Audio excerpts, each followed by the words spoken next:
Hey, what is going on, you guys? Welcome to a late night RC Live. I meant to get on earlier today, and things just happened, and I wasn't able to get on because work stuff kind of crept in. We've been working here in the studio as well. As you can see, it's starting to look a little bit more done. We've got some panels on the wall with lights and stuff behind them.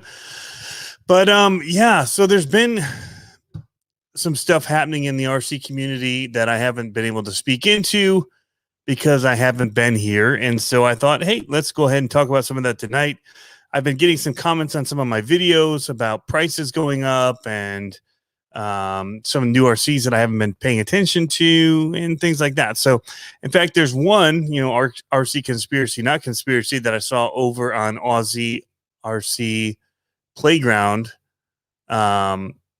That is something to talk about with the TLR Arma mashup. Kind of interesting. Don't know anything about that. That one came out of left field for me. So I don't know about you guys if you've seen that or not, but pretty crazy. So I do have my computer hooked up enough now that I can actually do StreamYard again. I've been paying for it even though I haven't been using it. So it's good to get it going again.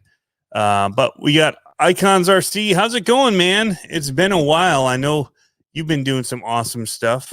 Always kicking the awesome RC videos. Trail Crawlers RC. Welcome, Peter Tappan, All Out RC Club. Hey, man. How's it going up there in the frosty north of here? Just a little bit. We've got actually a beautiful night. I just closed the window. Crickets chirping. Nice, cool breezes. Feeling good. But it's been a while for sure. RC Fog, how's it going?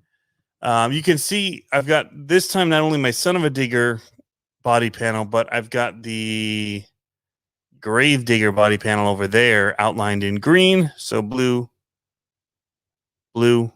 and green. That's tricky. And then my whole neighborhood thinks I've got some kind of a porn studio up here or something because the purple lights have been shining all night, even though I've not been in here. It's kind of weird when you see it from the outside. I'm not going to lie. So my father-in-law was like, dude, your lights are crazy looking. I'm like, yeah. Oops. Don't want the new neighbors to think we're crazy here. But no, they know. I talked to them. The kids across the street, I've got to say, not only have they come and we've paid them to mow our front lawn because we have a ride-on mower, but there are varying degrees of ride-on mowers. And to mow our new lawn with our old ride-on mowers takes like 3 hours. Those kids can do it in like an hour and a half because they've got the zero-turn ones and they're super fast, whatever. But they also have RC cars, and they had actually started building an RC car track in their backyard a couple years ago. But then their dad threw wood chips in it, and they said it didn't work well. So, but they had all the black tubing and all that and everything. They were going for it, so they offered it to me. I said, I don't want to set a track up per se. I just want to have jumps and hit it. If you're gonna race, lines are good. If you're not gonna race, lines just kind of are constraining. Anyway, pretty cool that they're into RC. I told them come on over one day when they see me ripping RCs in the front yard. And I'll let them try something with some brushless power. So anyway, thank you, Icon. RC says the new setup is nice. It's getting there. This is still right here. All of this is still just unpacked boxes. I've probably got 8 boxes, 10 big boxes still to unpack. How's it going, Basie Guitar?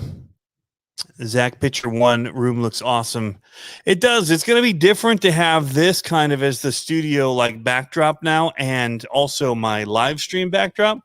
In my last office, all that stuff that I put in for making a cool studio wasn't able to also be part of my backdrop for lives, and so I had it like, if that was there, I was like this live stream stuff behind me there, and it's just a wall. Half ceilings and stuff. But yeah. Brandon Timlin, take care of their track for them with the deer. Right on, man. Yeah, the digger sign is popping. You got two of them. I need to get like a black light or something on that one. Hold on. I moved the lights for a second. Hold on.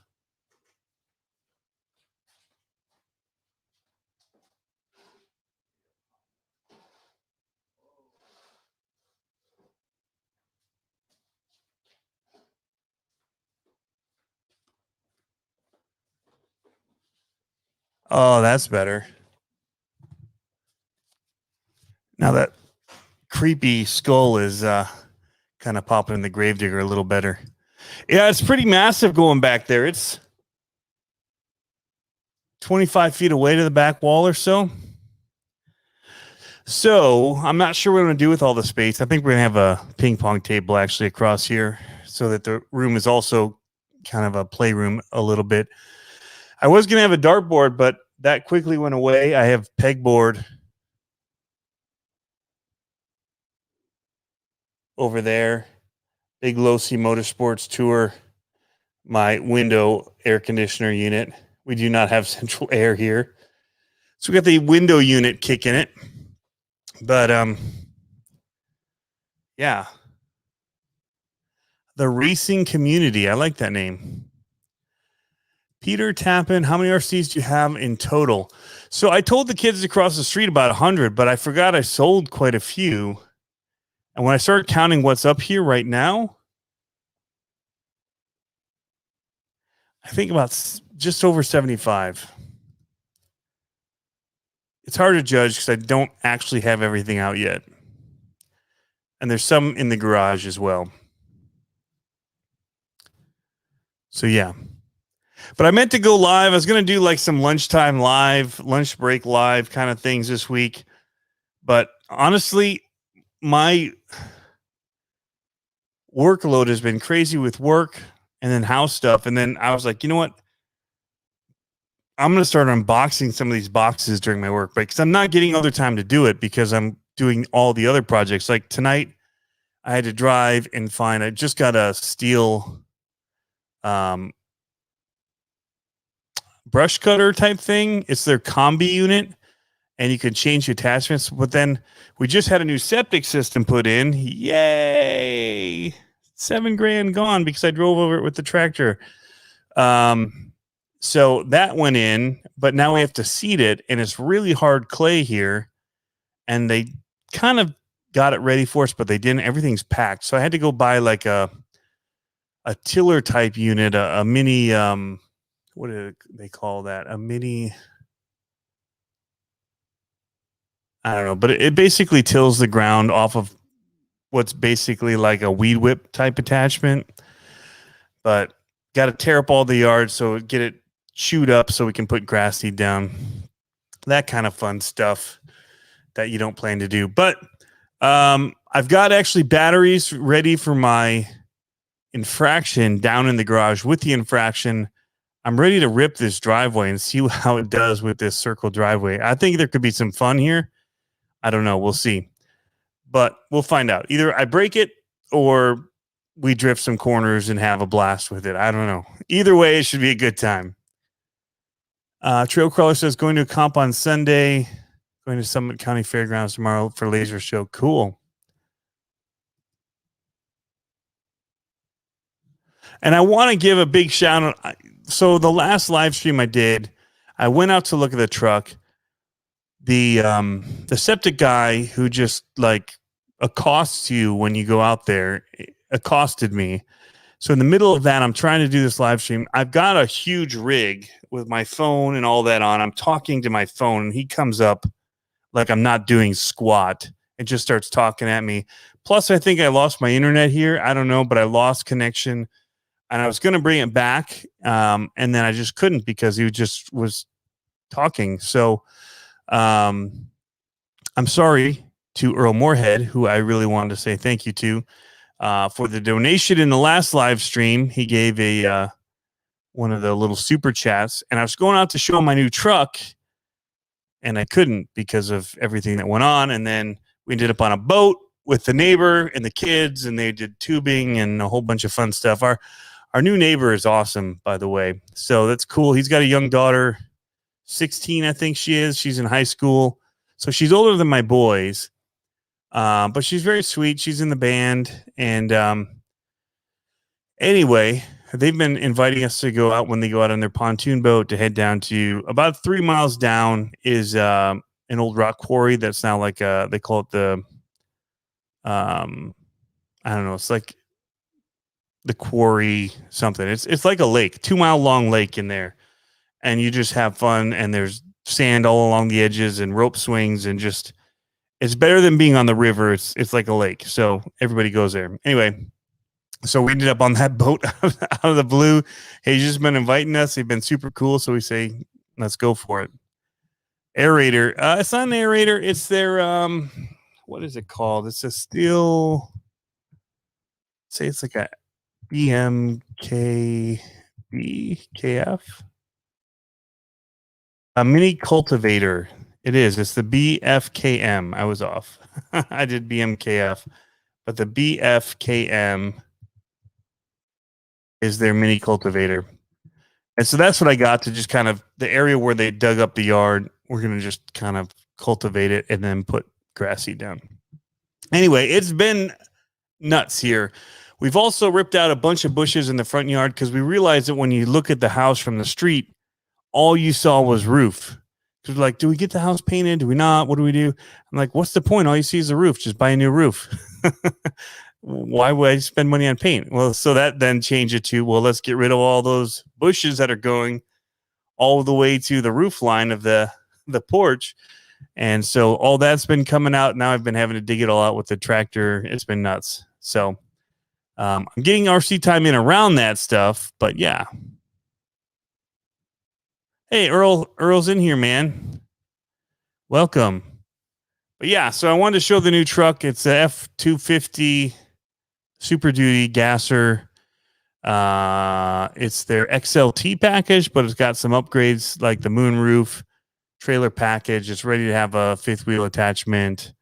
It's got all the aux switches, so you can put lights and all that up in there. Snowplow if you wanted to do that. And it's pretty pimp. I'm liking it.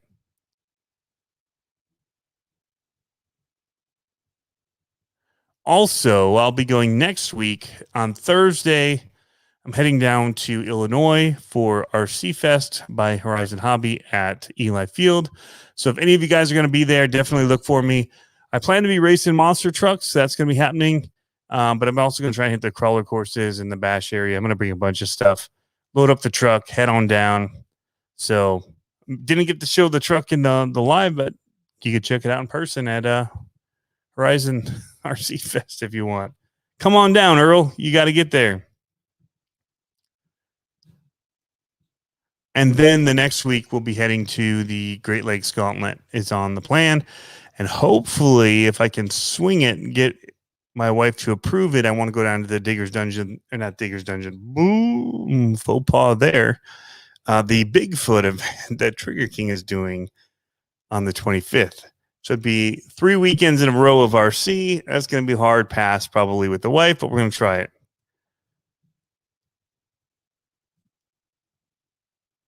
Everybody, Joe R says, house in Mad Van holding up my brakes. If you look at it, Joe M, mine is constantly down. Zach Pitcher says as well.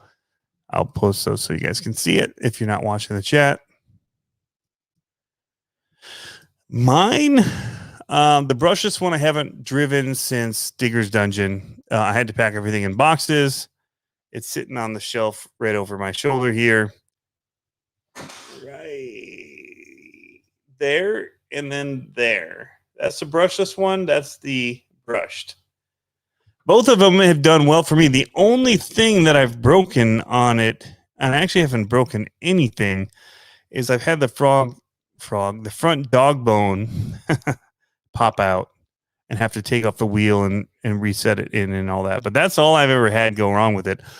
Other than, I say that and I have to take it back. That first run with the brushless one, we chipped a tooth off of the diff. That did happen. It's fixed. Haven't chipped it again. And I have driven it since then. So actually I did drive it in the yard after Digger's Dungeon. So those are things that happen. So what do you guys think? I wanted to get to, I was thinking about showing some of the stuff on YouTube, but I think we'll actually pass on that for a second. Somebody was talking about the ARMA prices going up. So I was going to go right over to the Horizon page and pull up some of the ARMA vehicles and look at some of the pricing here. So it definitely did. Your 1/8 scale vehicles are now at the 600 price point. They were below that. They were about 550. So those did go up about $50. And the Typhon, which I did buy for $500, has gone up now to $550. I might have gotten mine below 500. So I don't know if that's gone up. But so there's definitely, so this went up to 669. I don't think that's a $50 jump on that. That was already more than the other ones were, the Mojave. So there's definitely a few, definite price jumps that have taken place. So the 3S lineup has jumped $40, except for the Vortex, which only jumped $20. That was already more. It was $379. It is now $399. So that did not take as significant of a jump.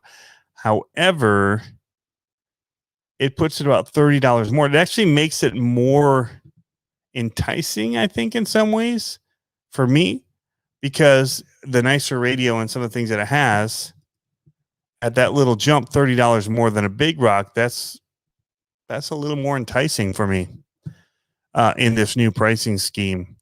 But I mean, I think a lot of it has to come down to what we're seeing across the board anyway, is just prices of milk have gone up, prices of lumber have gone up. You can't get the electronic chips that you need to finish building tractors, cars, computers. Metal's not there to make bikes. I mean, there's been this, COVID was something where people expected that the consumer wouldn't be buying, and all of a sudden people are at home and they're realizing they need all of this work done to their house. They're telling their husband, fix this. I now see that the toilet doesn't work right all the time, so whatever. And so instead of being like a freeze on buying, there was a crazy increase, and yet there was less being made because less people were working. And so now we're here with what we see everywhere, not just in RC, we're seeing prices go up. So, yeah.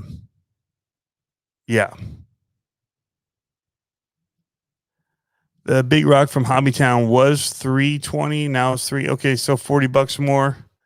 Somebody was saying 50. So yeah, it was $319.99 before, and it went up to $369. So that is a $50 price increase.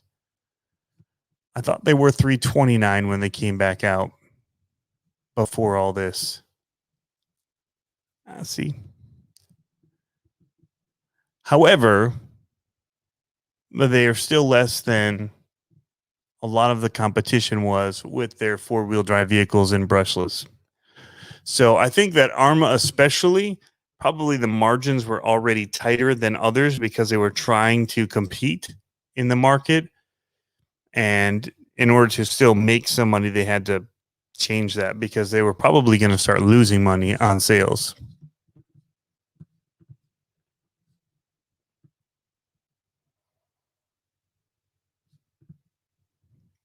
What's going on, Chaps Unlimited? I was just talking about the steel stuff I got. I just got the BFKM mini cultivator attachment, which was hard to find. A lot of places sold out on it, but I needed it for the yard, so I just picked that up.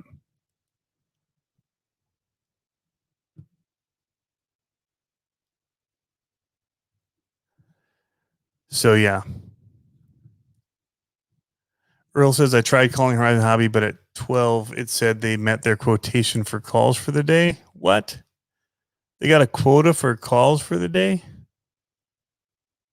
So now Earl is in California, so that's like 3 p.m. So that'd be 2 p.m. Horizon Hobby time. That's still early to have met their quota for calls. I had never heard of the quota for calls thing. What were you calling on, Earl? Not like what, not like I'm calling on a lemon or a banana, but like a product problem, like a bad battery or motor.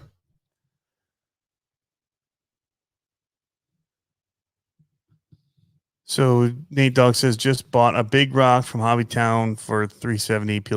Yeah, they were 320. The prices did go up. It's kind of the nature of the beast. It's unfortunate. It happens in all industries.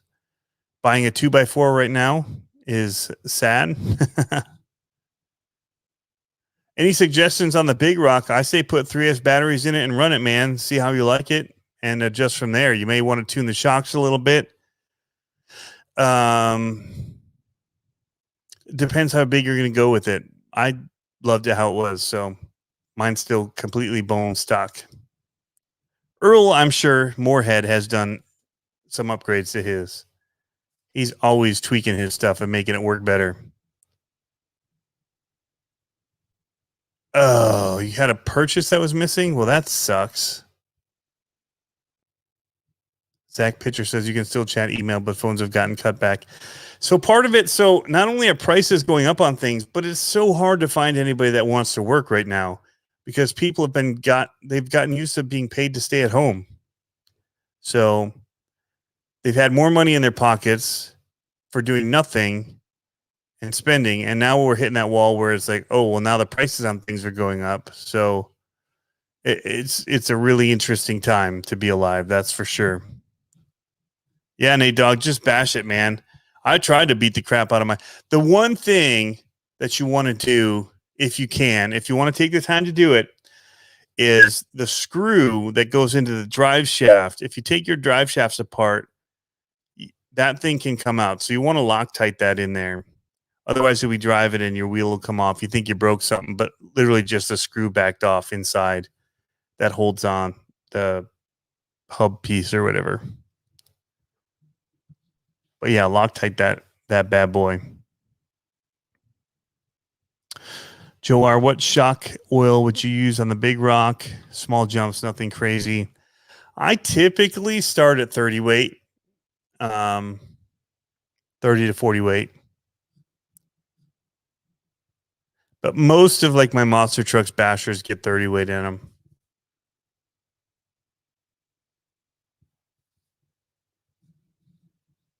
But yeah, you will find out if you watch videos, you'll see how those wheels back out, that screw on it that holds that little spline piece.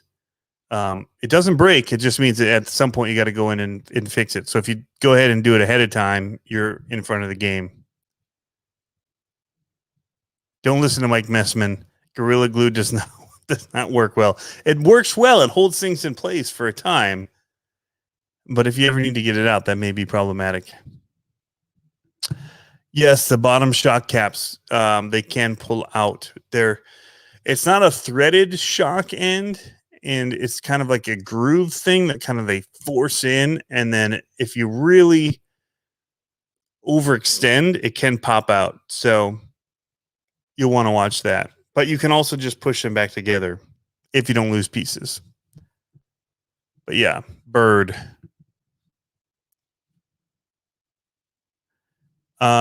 CSL RC Lauren Cronish asks, what shock oil do you use for your LMT? Stock. I haven't touched it. They're still running exactly what came in them. And the more I drive it, the more I like it. So that's bad news, but they get better as they wear out. So that's how I like it, at least. Some people are very much in tune with how their shocks are, but mine, as they break down, is when I start to love them. Which means that I probably should have changed the amount of shock weight initially and then been swapping it out as it gets too soft. But I just wait for it to break in and say, right on. Yes, Mike Messon. Okay, Gorilla Glue on the shock, and then yes, that's a good call because you can't. Loctite's not going to do squat there. Hayden Texton, what's the fastest you've ever gone with an RC car? 83 miles per hour, I believe. with the infraction.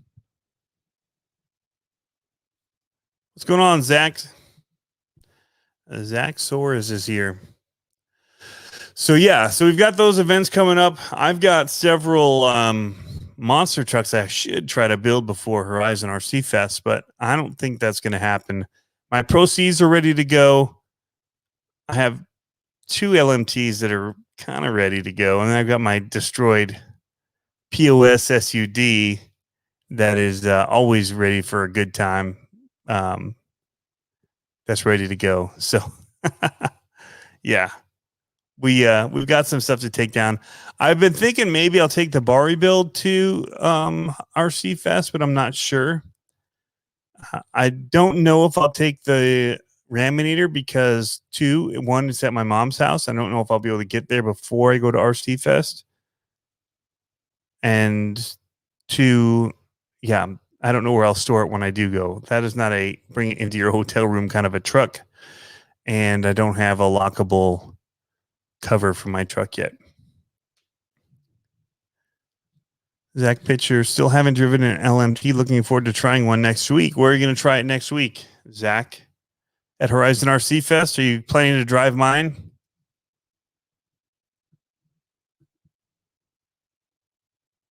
The germ is here.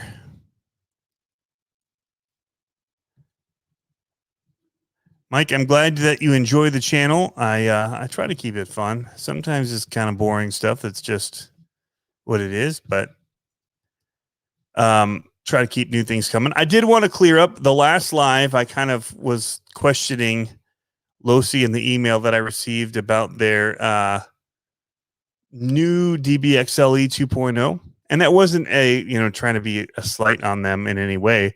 It was what happened. It was just, I literally thought that it was like their template for an email. I don't know if you guys have templates, but I have a lot of templates for things, and it's already filled out, and I just open it, change all the content, and then post it. And so I thought that's what it was. I thought, oh my gosh, they just sent this.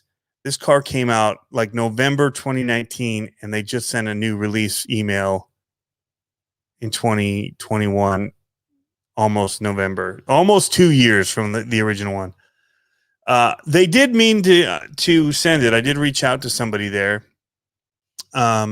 It's been hard to get because of parts, things like that. Again, going back to the chip crisis and different things, it's hard to get all the components. And so companies are having to streamline their stuff so they can get the chips that they need and use it in one thing. And so they also don't have the controller that they use, the DX2E anymore that was in with it. So they swapped it out for a DX3, which is a good swap out. You now get smart battery functionality on the controller, which is good. But that's like the main upgrade for it. It should have been like a 2.01 or something. I don't know why companies don't designate when they do something like that. Firmware updates do. Everything else, every other industry, if they make a small change, they come out with a different number, especially when you're using a number like a 2.0, 2.1, 2.2, 2.01, if it's a very small thing. So I was dumbfounded by it, and I reached out and found out that there was a small change. There's now a whole new page because of that small change. All the links that we had for the old ones now point to a page that is the same car with a different radio. It's an improvement. Instead of just changing the one picture and the thing that says what it is, it got a new page on the website to order it even. So it was confusing in that way as well. So, yeah, it's good. Good for the consumer. Confusing for us a little bit. It is new in that it has a new controller, but a lot of the other tech is the same, which is okay because the other tech in it was pretty awesome. So, yeah. Steve D, what's going on? Just left Harley's stream. Thought you'd check in. Yeah. Awesome, man. All Out RC Club. Where's RC Fest? Zach Pitcher answered. Monticello, Eli Field in Illinois. That's perfect. See you at CSL. Good night, man. RC for all. I hope they have LMTs at RC Fest to drive. If they don't, I'll have one. Look me up. You can drive it. I'll probably have a couple.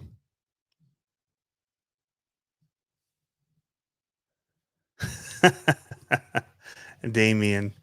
That's good. Have you had your thunder dump today? That's good. Zach, yeah, man, the new office is coming along. It's taking a while, but we're getting there. We're getting there. It'll eventually be making build videos and stuff again. I've got builds I have to do for my own sake. I want to get them done. Steve D, have I done any crawling since getting to Michigan? I have not. That should be remedied come September 17th, 18th at the Great Lakes Gauntlet. Hayden Thexton, sometime you should try jumping off the house. We've looked at it before.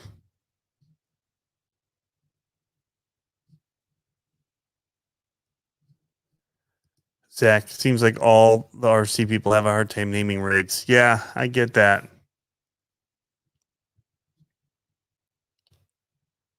And it's tough because if you do come out with a different number, then people aren't sure that the parts are going to be supported from the last, you know what I mean? That's why using like a 01 makes it seem like a very insignificant change. It's still a 2, a Model 2.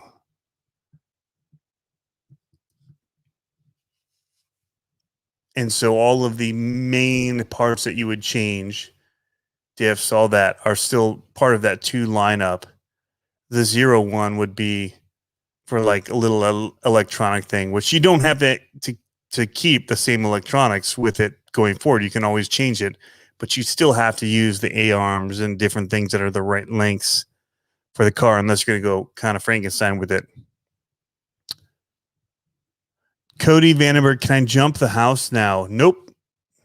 Don't think so. I don't have any of those kind of jumps. Plus, I don't know where I'd get the approach because there's a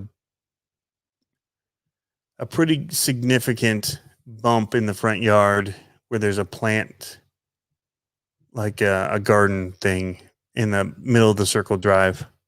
It'd be tough.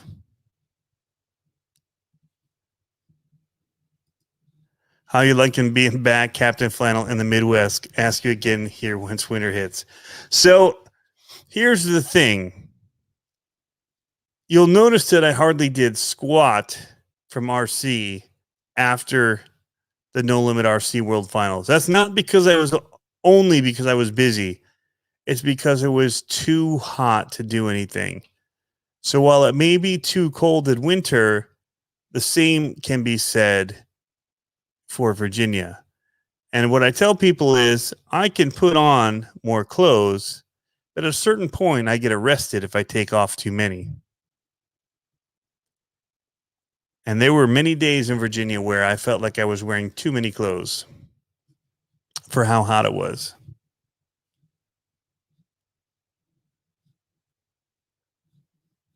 Dragon Adventure, no need to be sorry, man. But yeah, it's been awesome so far. I mean, the vibe here is completely different. People are outside. People are riding bikes in the city. The little downtowns that there are, people are out walking. We see people in kayaks doing all this kind of stuff. Unless you wanted to go to the ocean in Virginia Beach, you didn't very often see people outside in the summer.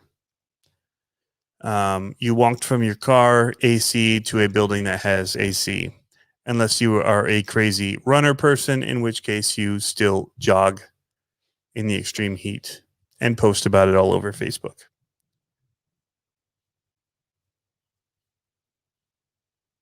But yeah, we were down here and I had windows open. I've been driving with my windows open. You just, in the humidity down there, you just don't do that. Not to mention the bugs, other things, snakes. We've been wandering through woods and not thinking about anything.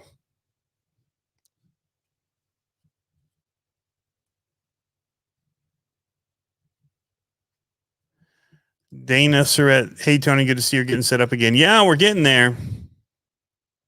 We're getting there. Still got quite a ways to go, but I've got things in places with things stacked on top of them. But I do have a whole bunch of shelving behind the ping pong table over here that I can put stuff on. I just need to get it open. And I have that whole new pegboard now. At the last office, I don't know if I ever showed it, but I literally just put nails into the wall. I told my wife, I'm like, does it matter? She said no. And so I literally just was putting nails into the drywall and hanging stuff on it like I was at a RC shop, but no pegboard. This time I put the pegboard up. So everybody's getting cool weather. I get it. So here's the thing. In Michigan, during the summer, you'll have a hot day. You'll be at the beach, and then it cools off in the evening, and you're around a campfire. It's just different. Like, I grew up with it, and I just thought it was normal. And then having been now other places, I'm like, this isn't what we had. And especially during the summer, the one time that the kids are out of school and you want them outside and they don't want anything to do with it. I mean, all I did was be outside in the summer when I was out of school. And Michigan's just got places to go. There's a big off-road community here.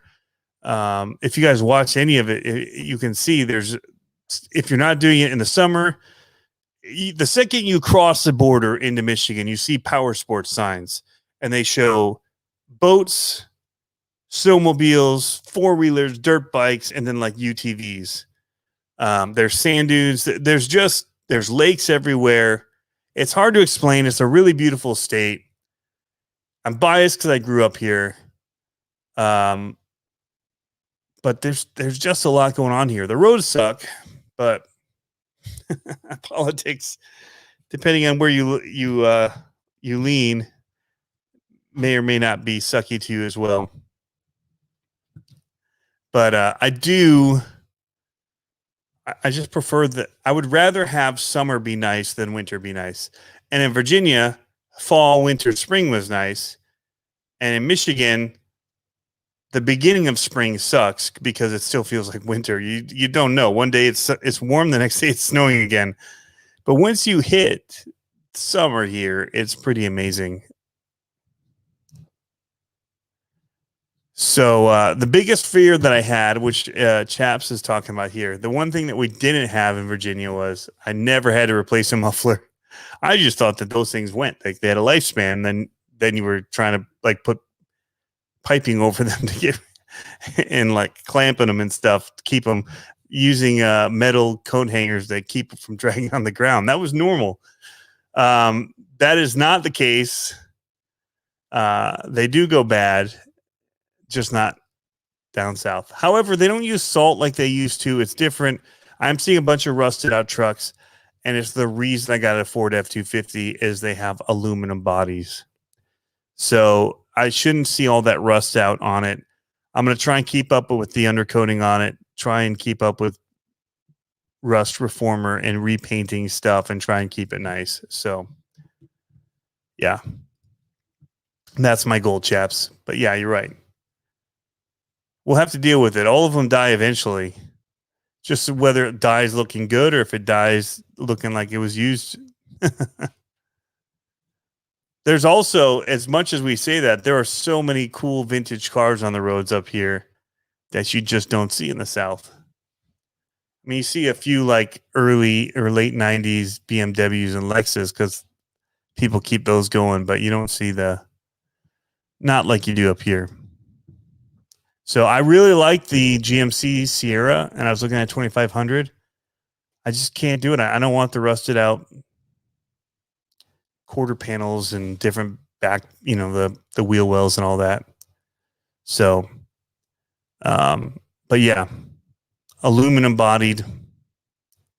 That's why I got the F-250 Super Duty. Didn't feel like diesel was needed anymore. The gas ones have been doing so well, and it's way easier to get work done, cheaper to have work done, and they're getting 300K miles on them these days. But I do like GMCs, so it's a bummer. If I were in the South buying, I probably would have got a GMC or a Chevy Silverado.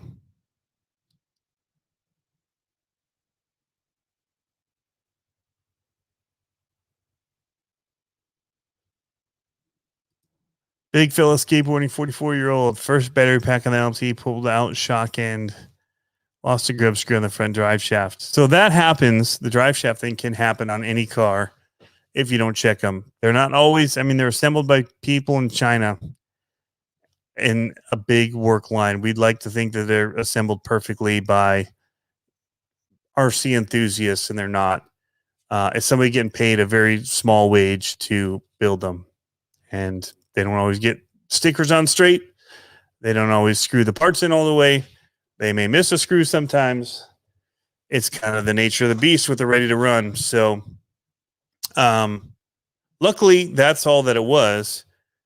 Hopefully, the shock end screwed back on. I've only pulled one out, and it was off of a massive, massive air.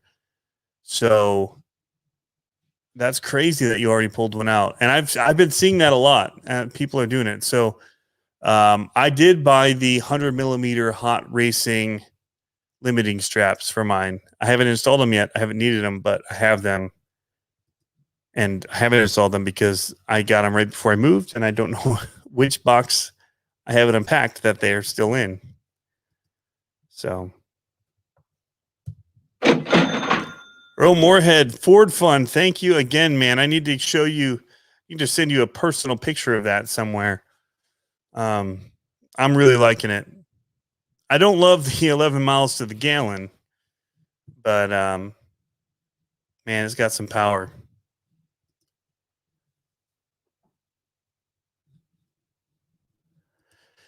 When it comes to 16th scale, what are your favorites? There are not many 16th scale that I've had or driven. Are you talking Basher? Probably the best 16th scale Basher you're going to get is the E-Revo 16th scale.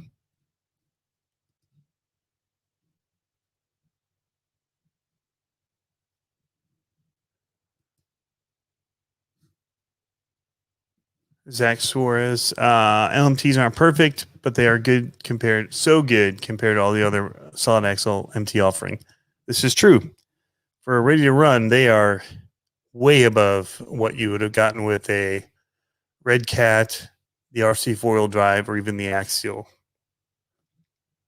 I don't really know what else is ready to run these days.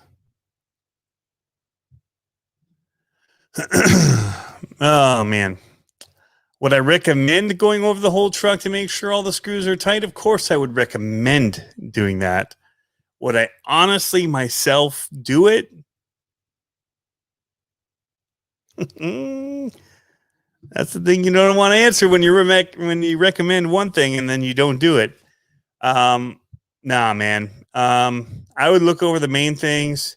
You're not going to have the drive shaft issue with that. So main things, make sure I would check the wheel nuts. Those can come off. We know that if you don't check the Loctite, those screws going into the spline for the hex or whatever that is, the hub piece, you will run into that backing out and coming off. Not the end of the world. It's a matter of, do you fix it, take the time to take it all apart and fix it ahead of time, or just take it apart when it happens? I usually take it apart when it happens.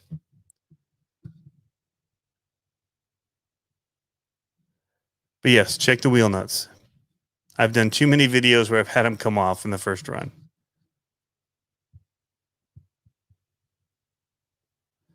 Captain Flannel, Ford has an electric truck in the works you can use to power your house in a power outage. That's pretty cool. But how would you recharge that truck after you power your house in the power outage if you are without power for a while. But then if you needed to go somewhere because you're without power and now your truck is without power, that could be problematic. I would probably just do a generator. Sometimes dual purpose is cool, but not really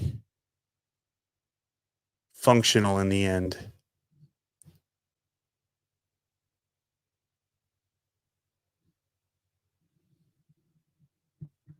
So here's this can happen. Mike Messman killed a Spurrier in 5 minutes out of the box in the Big Rock.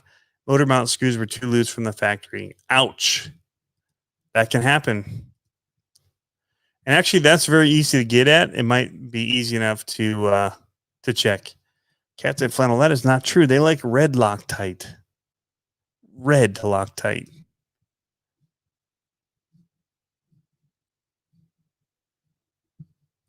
Chap, you have a Lightning. I understand why you were insulted.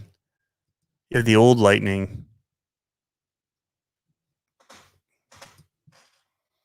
I don't know about that. Most power outages aren't too long.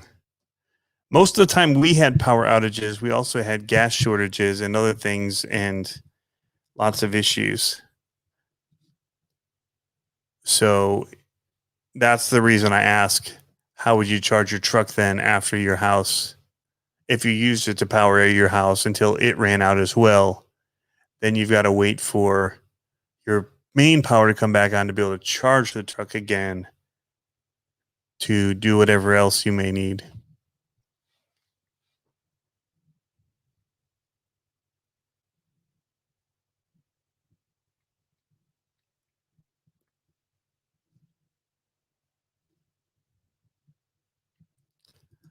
Can power a house for 48 hours on the truck being fully charged and as soon as the truck recharges itself while it's running. Well, that would be good if it did that. Makes you wonder why most cars only get a few hours driving before they have to be plugged in, though. So they must have a new tech involved. I haven't been able to keep up. I've been busy moving.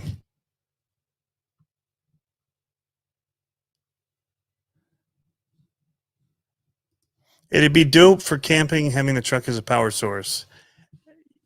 Yeah, that would be. Although my camper has stuff to be a power source when I'm running, and then when you run out the batteries on that stuff, and then you can't start your car and the camper, then you wish you didn't power stuff off the camper. So depends how much power you run off it. Have you ever checked your Red Cat Scout 2 for grease gears? I have not. Hey, bud, as far as mini crawlers, do you like the Kyosho or the Axial? I like the Axial because part support. And there's just so many upgrades. You can do so much with the Axial ones these days. Troy's Hobbies, we've all had RTR blues. It happens. What cars were lemons for you? Have I had any RTR lemons?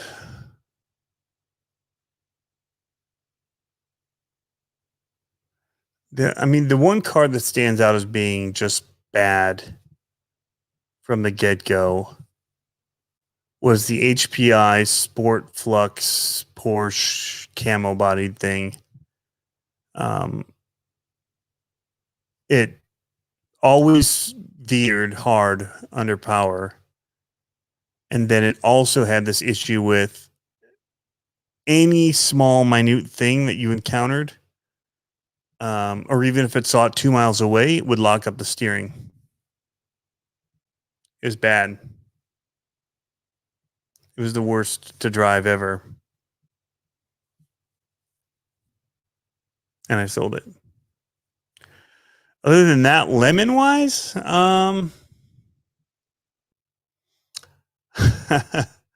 the Pirates 2, I think it was. That thing took a hit and boom, done. Clicking diffs, whatever. And broke parts. But I haven't had any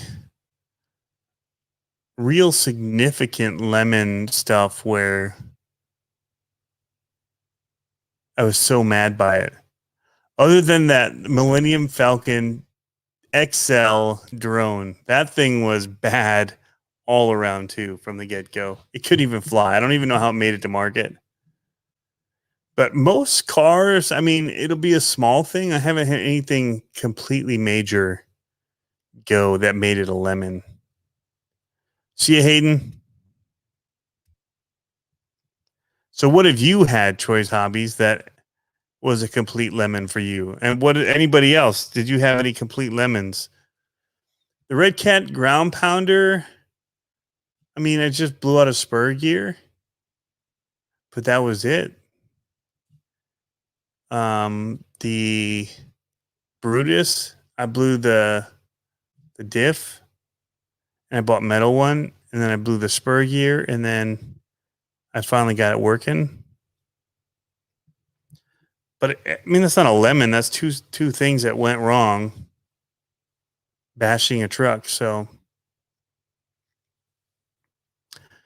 nothing that was completely just like so bad that I. Other than I guess but it was used when I got it, so I can't even count that. The G-Made sawback I just didn't like.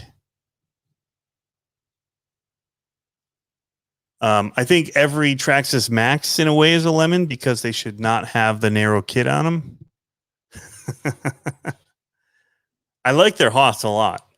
And I like the Max as soon as you put the wide arms on it. I honestly don't know why they still sell it with the short arms.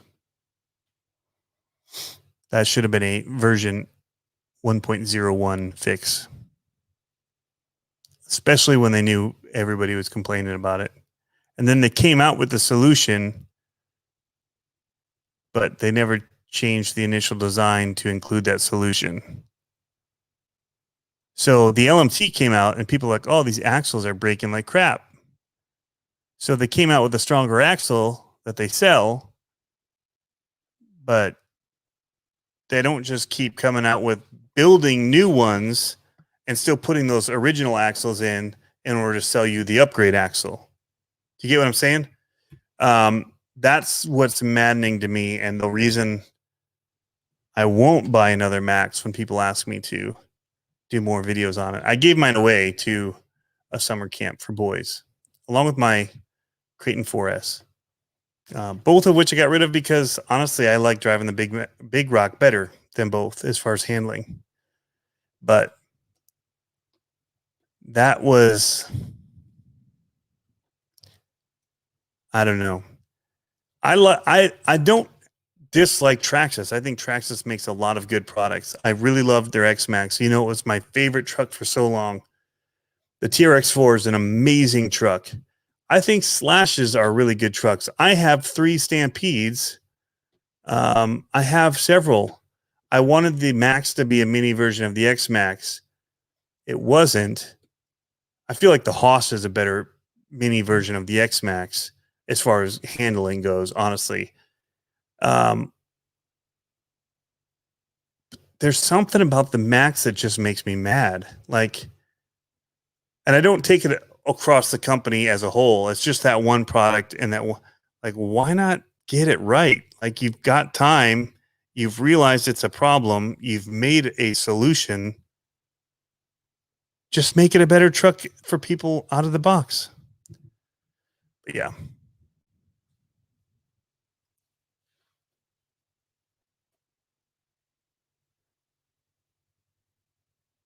For me, it was the Bison. Troy's Hobby. So yeah, it did. The Bison did have that weak chassis piece. The way that they molded that back end down, I loved how it handled. But man, you could really snap that chassis, and it was not fun to replace it.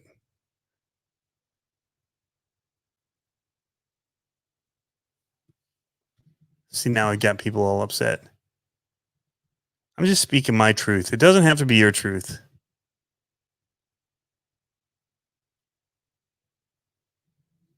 See you, chaps.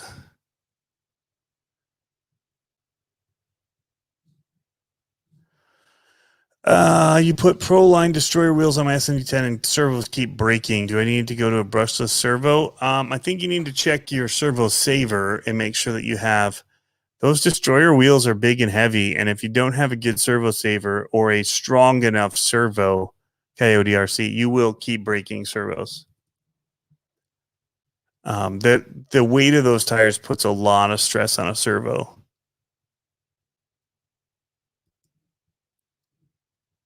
So stock servos especially are gone very quick. Earl Moorhead says the Dementor was his lemon. The Dementor was a lemon for me when I looked at the body. I did not like the body on that at all. Just from a design perspective, I probably would have never bought that truck. That's just me. I have this thing about the way things look. And yeah, it looked like a very bad copy.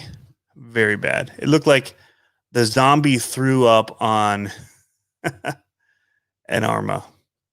The DHK zombie design just like puked on, overly rounded, melted the body of a Notorious. You guys look it up. You'll agree with me if you look it up. The DHK zombie, and then the paint scheme, all that of it, and then look at the Armas, the Outcast, and the Notorious. I don't know. I'm making some people mad. I'm sorry.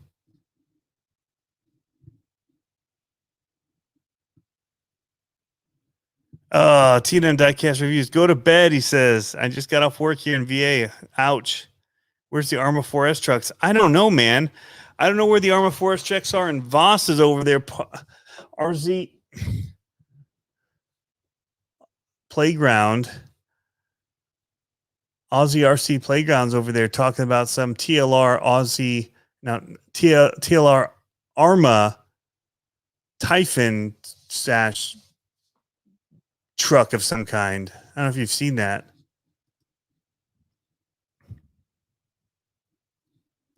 Yeah, that's it, Dutch. That's it. The TLR tuned Typhon looks insane.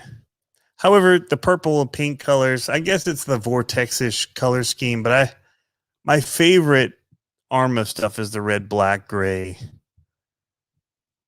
scheme. The laser nut, Cody Vandenberg, my laser nut's been awesome.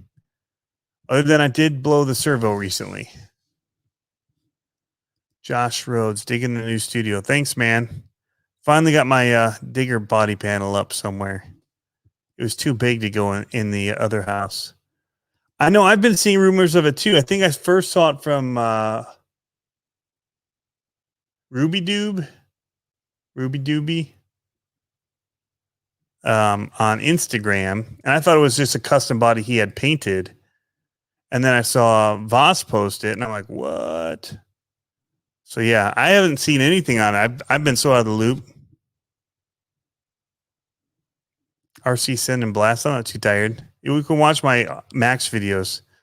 It's the toughest truck, toughest RC I ever owned. I credit it for that, which is good because it needed to be, because every time it landed, it crashed. It would bounce and flip, and people do awesome stuff. If you like to just throw a car through the air and watch it hit the ground and be glad you can drive it away and hit it again and let it flip and tumble and all that, then the Max is a very awesome car. But if you want to be able to stick landings and do stuff, not roll it,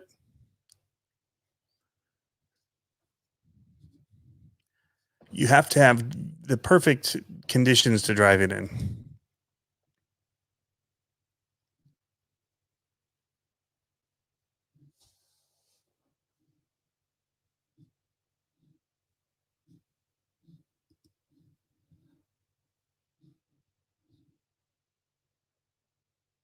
DHK Maximus diff case with snap, $39 fix. Ouch. Did it snap often, Ryan Bissett? I like this. This lemon thing's good. Innovative RC. When do you think that they'll... I think they'll announce them in time for them to go for Christmas. However, I think that COVID and the whole electronic shortage and things may have changed timelines that they thought were normal timelines, and who knows. Um, Back when they originally, I don't know if you guys track stuff, but I was trying to get something. I was trying to get an Outcast 4S, and way back when they'd been out of stock, and I went to get it, and it said December 2021. And I'm like, man, this has got to be a mistake. So maybe just before Christmas they'll come out.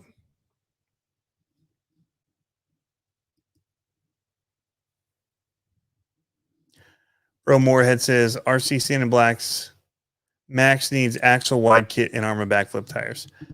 And that's all I'm saying. If they would come with it, but you're spending how much money on this thing and it's not right out of the box. And they know the problem and they're willing to sell it to you. But then not only do you need to get the wide kit, but then you need to get the metal dog bones, because the second you stretch the drive shafts, because they haven't come out with a longer fitting drive shaft. So you're at the very ends of where they meet together. And so you'll break that. It'll basically tear the outer part of the drive shaft, because it's this is going to look dirty. But when you start before wide kit, it's in this deep, right? You put the wide kit on, and now you're just that much contact on the drive shaft part, and it'll literally, with the flex and everything and the power, it just tears it open. I had mine taped up with electrical tape, all kinds of stuff. I wasn't willing. I'd spent $620 on the car, another $60 on the wide kit. The lighting kit went out my second time driving it, so the wires are so thin on it. And then another $100. I'm like, shoot, I should have just bought another X-Max. So that's where I stand on that.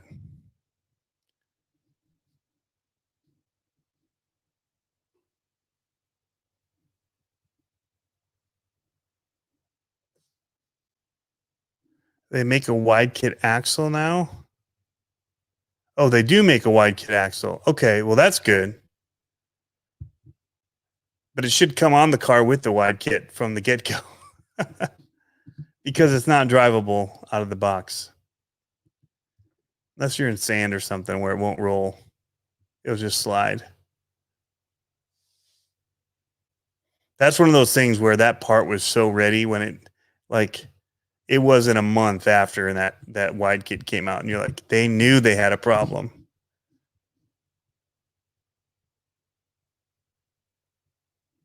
So I just refuse to pay into that, selling a product that has a problem that they're not willing to fix for future buyers. And that's where I'm saying with the LMT, the axles were a sore point.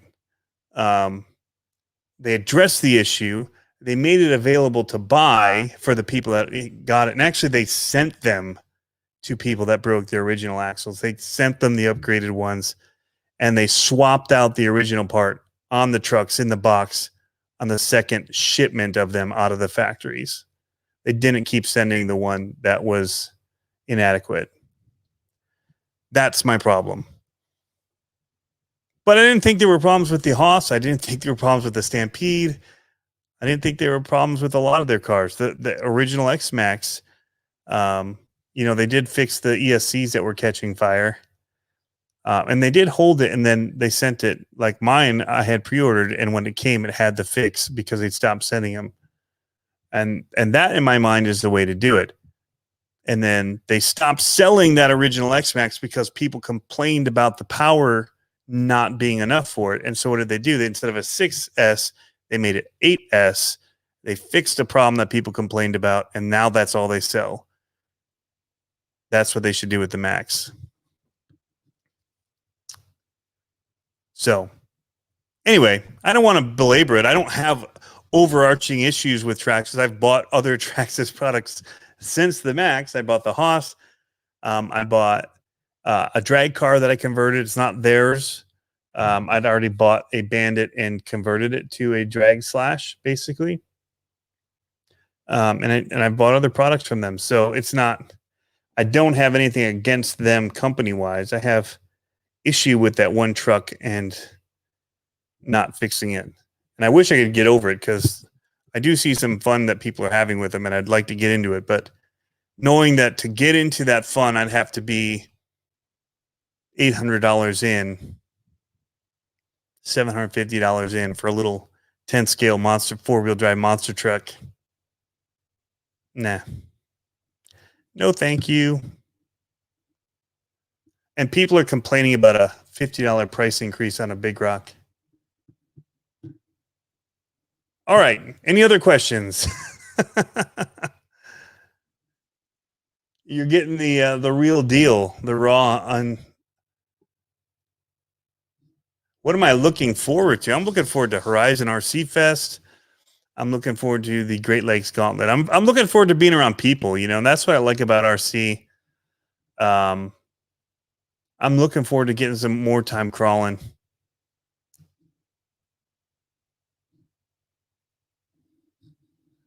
So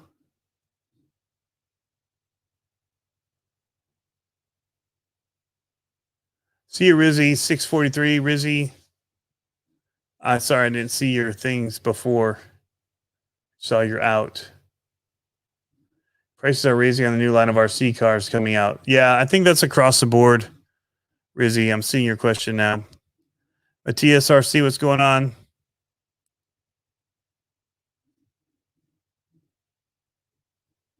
Coyote RC says I was going to get the Max, but decided on the Mini T 2.0.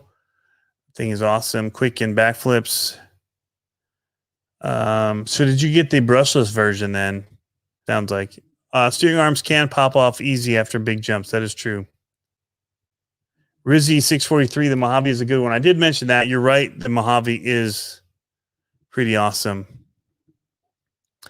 TM and Diecast reviews. Thinking about pulling the trigger on an 8S Creighton. What's the pros and cons of fifth scale? Pros are they're awesome. Cons are they cost more in every way. So it's like getting a diesel.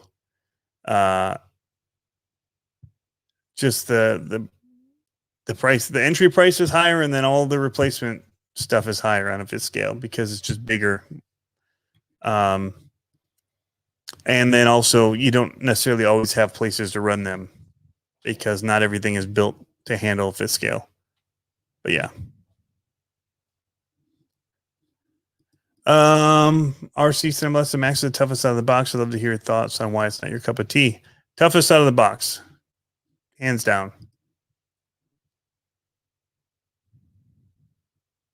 You can watch my videos. It can hardly ever land it. Earl, the conspiracy right now is let's just pull it up. This is the conspiracy. Aussie RC Playground.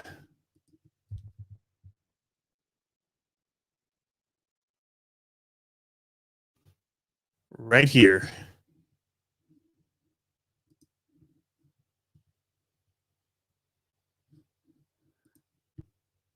Where it says TLR tuned.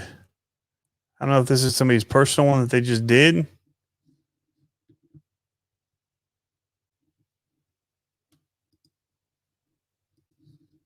But look at that. It's even got the gold front shock towers. Rear shock towers. Even the front plate here. All the aluminum right here. The pin holder, pin carrier.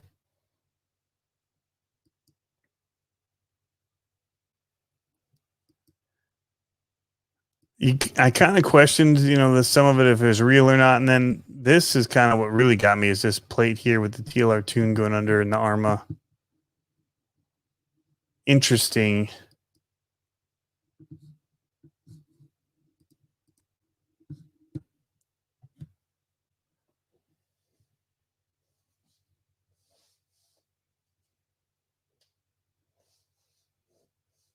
Coyote RC says I'm selling all my other Traxxas. The Drag Slash and the Hot Rod Truck are cool. I don't think you need to sell them all. I mean, unless you just want the money to buy some stuff.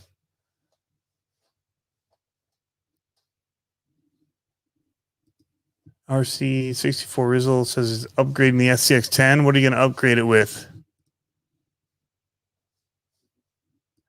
Are the Spectrum and ESC and brushless motor any good for $104? Depends which one it is. Do you know which one it is? Is it the 3S model? What are you going to put it in?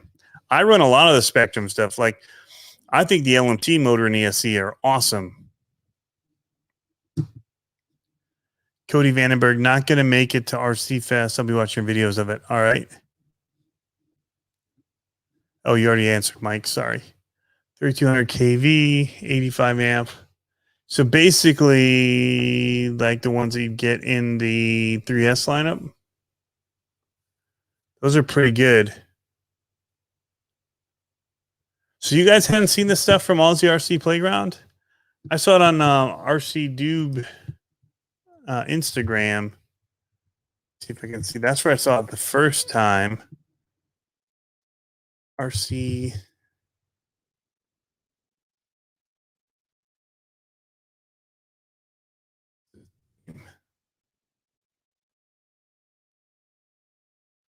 Ruby Dube. That's it. So this is where I saw it the first time. And I just thought it was something that he was coming up with as a paint scheme because he always has really cool trick looking cars. So he's posting this Durango stuff.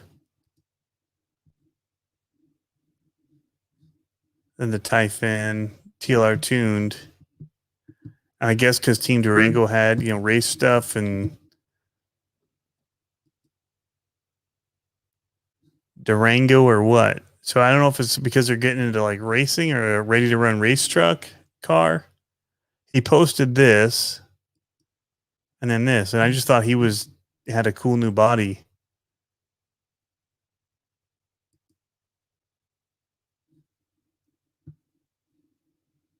This is something for even pre-ordering. Somebody else again leaked it.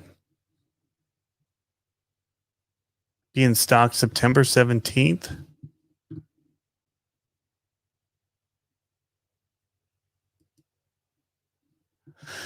I don't know.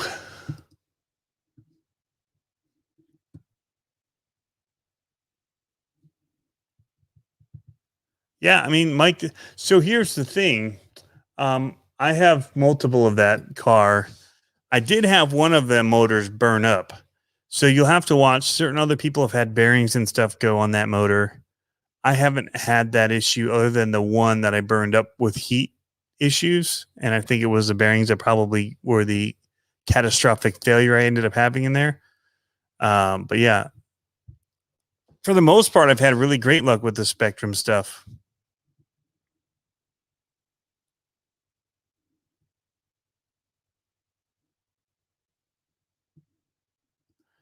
You want to put them in your Granite and Sentin? They should work great for that because that's what they're running a lot of them. Do I have the program card? I have the Spectrum program card and I have several different ones.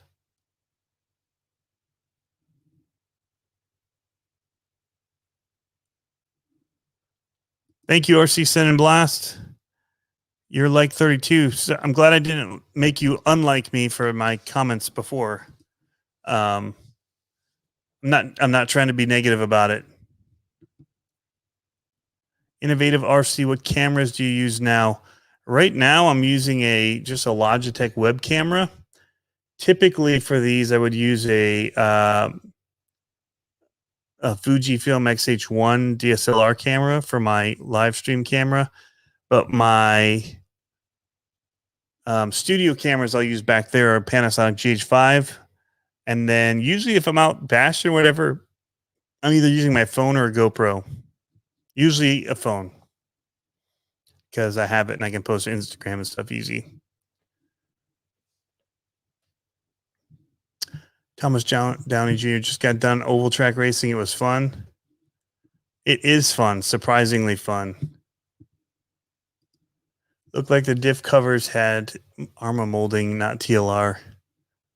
Yeah, it seems like a mismatch of both.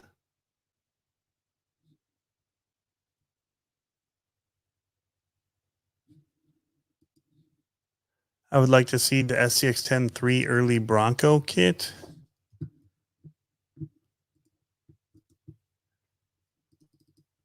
I'm so far out of it right now.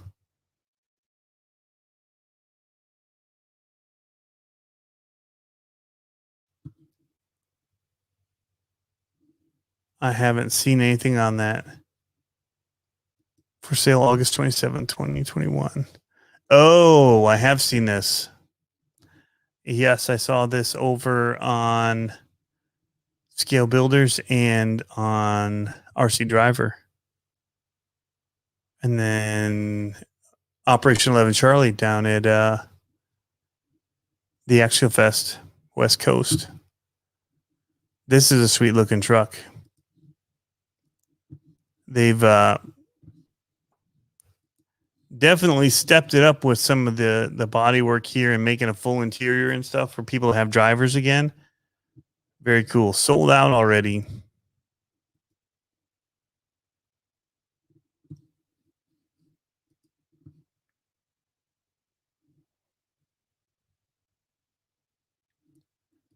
Rizzy, your car's getting turned into a street car. The Rubicon Jeep. That's cool.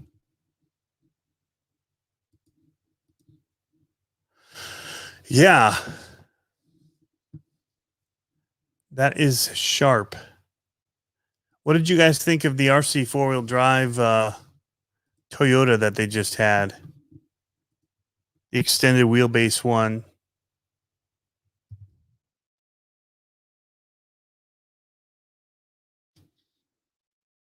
Ready to run.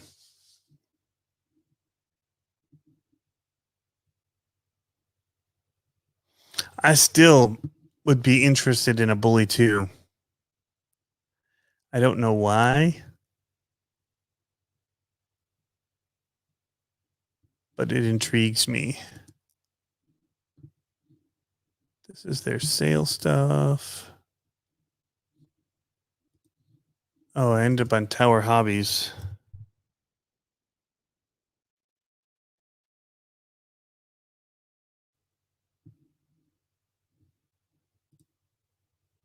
The Back to the Future truck.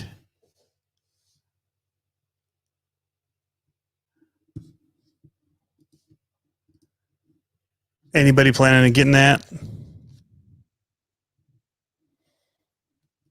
Sean's RC Adventure. The new 1/8 traction hobby rig looks nice. I still like their old Jeeps and stuff. Honestly. Not sold on the independent front suspension on it. I don't need a 1/8 scale trail truck. I want to be a little bit capable.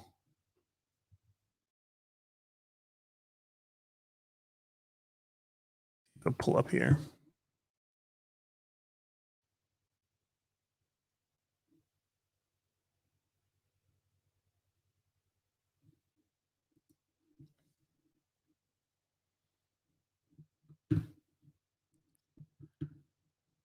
Come on.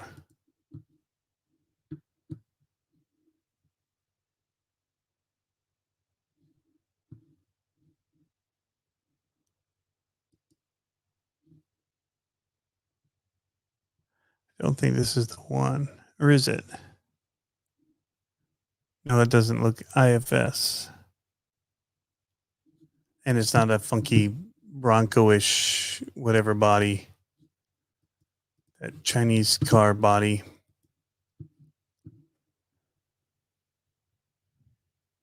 T&M diecast reviews. I'm digging the RC tanks. I can respect that. They're definitely cool.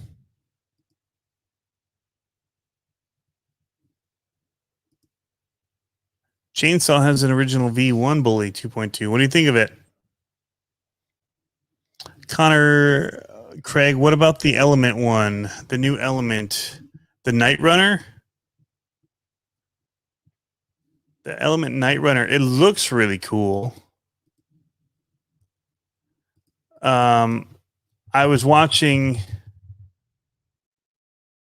the Skill Builders Guild and Harley Designs live stream, and they were talking about a few of the small misses with it. Like it doesn't have inner fender, like wheel wells that so many things have. Like they spent attention to detail with the snorkel and some of these other add-on pieces but it doesn't have the wheel wells to really finish it off. Overall, I think the look of it's really sick, especially when you trade out this front grille for a Toyota one. But yeah, I mean, see all this detailing and stuff here, and yet like a simple detail of the inner fender wells would be nice. But I like the look of it a lot.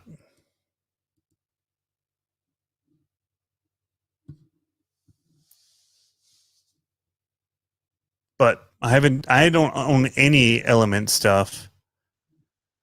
I almost bought the RAV4 looking one and the IFS one just to try an IFS truck, and I still haven't done it.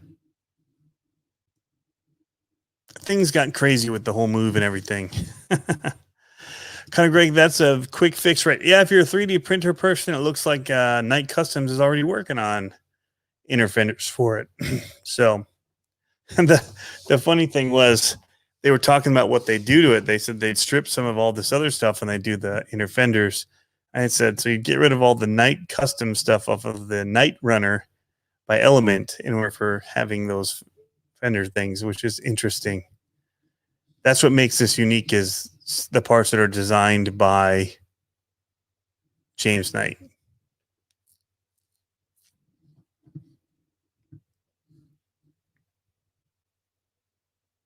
But it looks decently capable as an IFS.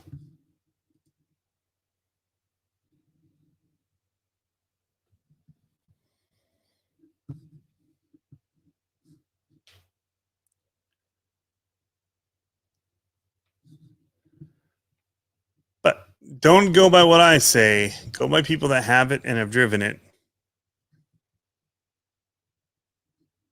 When I watch all the John Schultz stuff with them, they look amazing. So, and he uses them more than anybody, so he knows how to really get them working.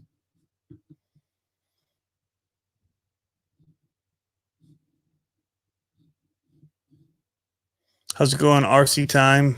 RC for life. So I've got, like I said, I've got the infraction ready to burn out the driveway a little bit tomorrow, do some drifting through the corners, and we've got like a long straightaway in. Sorry. It's getting that time. I'm going to have to call it here soon.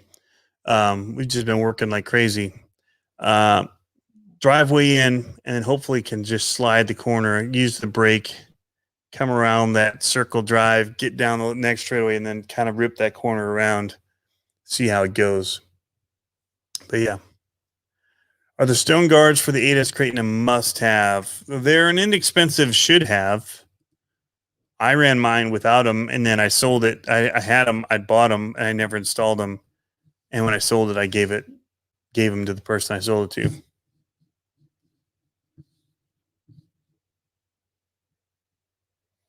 But all depends how you run them. I wasn't running in a lot of loose dirt and rock, so didn't seem necessary. All right. Any other last question? I'm going to go ahead and wrap it up here. We've been going for about an hour 20.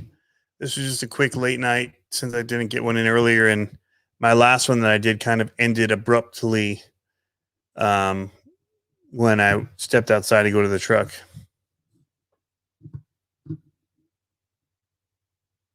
Hello, the RC Hotspot. Welcome. We're just getting ready to wrap up here.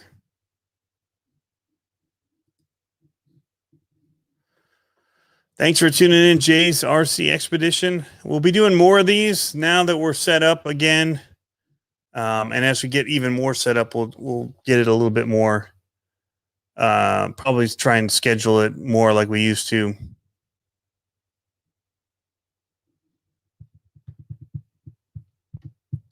But some new products coming. I've still got some new products to me that are old now, old news. But I've got a Losi drag car still in the box that I got before we moved, that I'd ordered.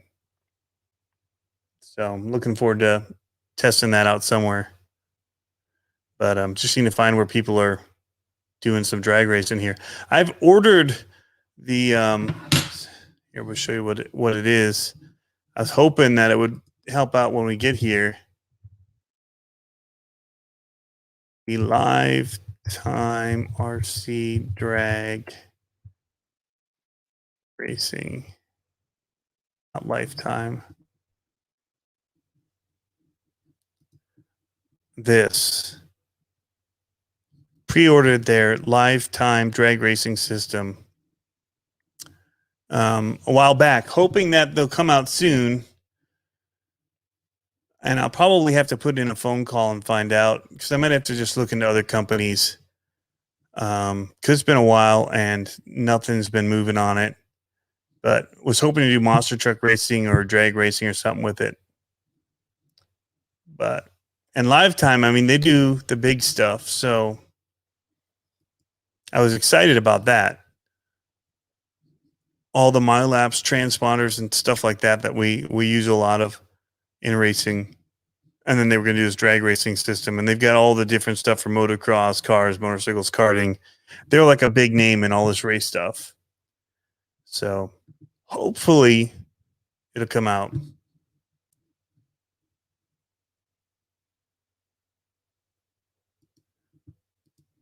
Coyotes RC, I got that low C drag car, 64. It's tough to control, loves to spin out. Tires need burnout all the time. That's typical though with the drag cars. You got to burn the tires out before you get going. Get some warm them up.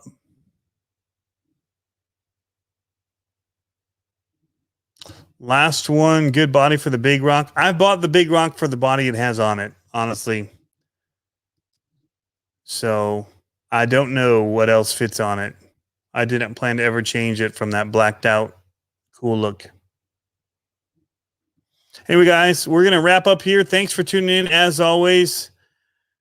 Thanks for jumping on here tonight. Last minute, didn't let anybody know we were going to be doing the live. So thank you guys for all jumping in here and commenting. And we'll get some going. I want to maybe do some live working on stuff here, wrenching soon, and see how we're doing. Gap reviews, A to see what's going on, man. We're just heading out.